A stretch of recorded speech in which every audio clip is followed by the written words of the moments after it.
Hi everybody, welcome to Armchair Ministries. The reading today is in Luke 19 and verse 9. And of course you probably read it many when about Zacchaeus, and he spoke to Zacchaeus and he's helped him. And then he said at the end of verse 9, and Jesus said unto him, this day is salvation come to this house, for as much as he also is a son of Abraham. For the Son of Man is come to seek and to save that which was lost. So really he was lost, but he found God's salvation. And that in our life, that's the only thing that the church is here today, and the learning curve it has for each individual person. That's what it's all about. So in the Bible, it's very important that Jesus said this. He's come to seek and to save that which was lost. Many years ago, there was a rugby match, and it was in Wembley, and there was a friend of ours named Bayinga Tigamala, and on this Wigan beat, I don't know to say it, Leeds at rugby, and everybody was celebrating, jumping about, having a really good time, and enjoying that Wigan had won, etc., etc. And Inga was knelt on the pitch with a big placard at the side of him. And on that placard it said, Jesus Christ is Lord. So really, here's a guy with multi-millions of people listening on that day, brought the gospel message to people in far-flung lands in goodness knows what, the message of the gospel. Well, why did he do it?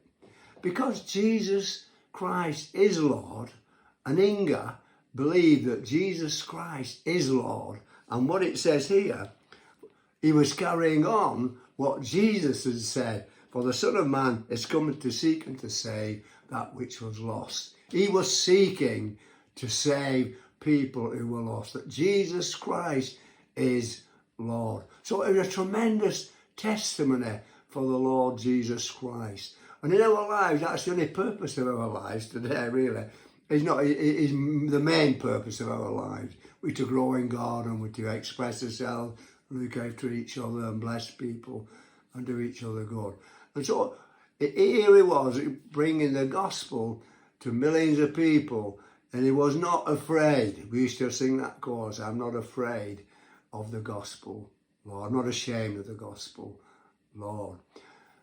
A story I heard was about a man, and what he was doing, he was going for a nice walk, and it was a sunny day, and the sun was shining, and everything was as it was in his life was nice and happy, and everything was going good for him. And suddenly he fell in a hole in the ground. And sometimes in our lives we don't know Jesus. We're in a hole in the ground. This is where we are. We may not think it at the moment, but let's just bring this story a little bit further forward.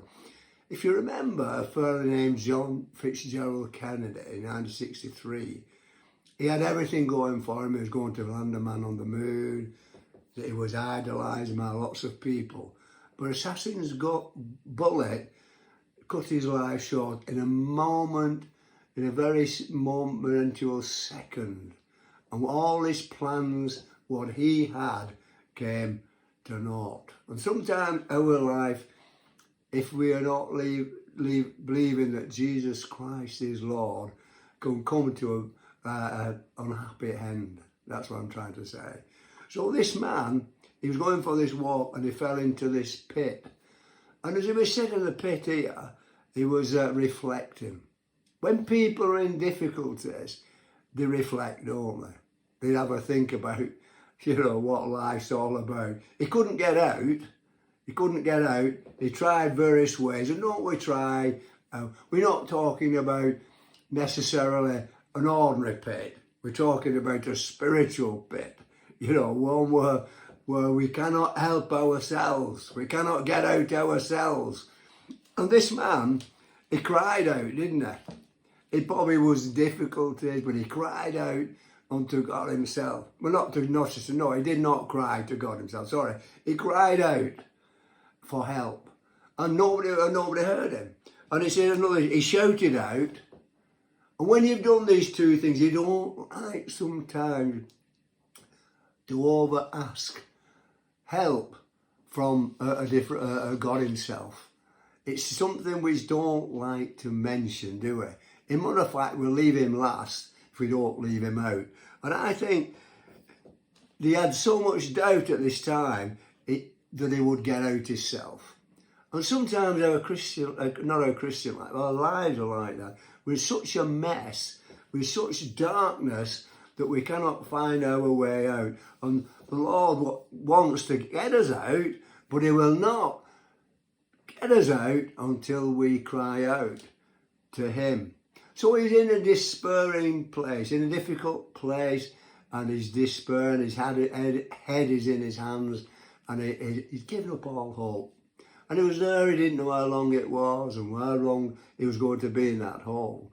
But he couldn't do anything more about it. He tried to get out and tried to shout out, and then everything he tried to do failed. In other words, self-effort got him nowhere. Is that straightforward to you? And he's there for a while, and then a while later, he's there and he thought all hope is gone. You know, there's nobody else going to come and help me in this situation. And he's in utter despair. And then suddenly, he hears a voice. And this voice says, is there anybody down there? And this man, in his desperation, said, yes, can you help me? Can you help me? And sometimes it's that little cry what makes all the difference. Can you help me? Not very many words, is it there?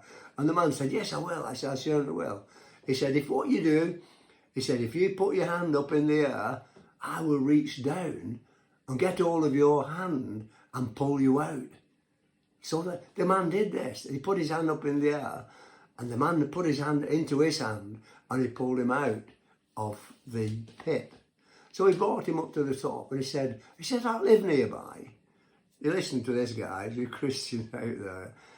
He didn't just leave him on top with all his clothes and all this and all different, in a dishevelled position, or in a position where he couldn't really help himself, even though he'd lifted him out of the pit.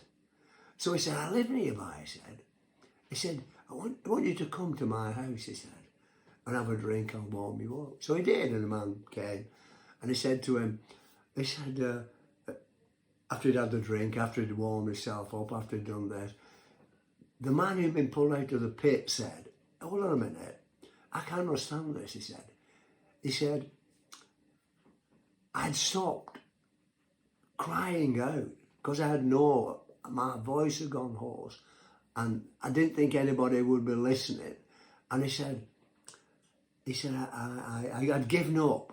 How is it that you heard, you couldn't have heard my voice, so how is it you came here? He said, well, I'll tell you. I fell in that hole once. And every day of my life, I come past that hole to see if someone has fallen in. You see, friends, I'm not talking about a hole in the ground. I'm talking about a hole where only God himself can lift you out. And you tried everybody else, you tried with self-effort, you tried this way. But here, I want to say to you today, is to try the Lord.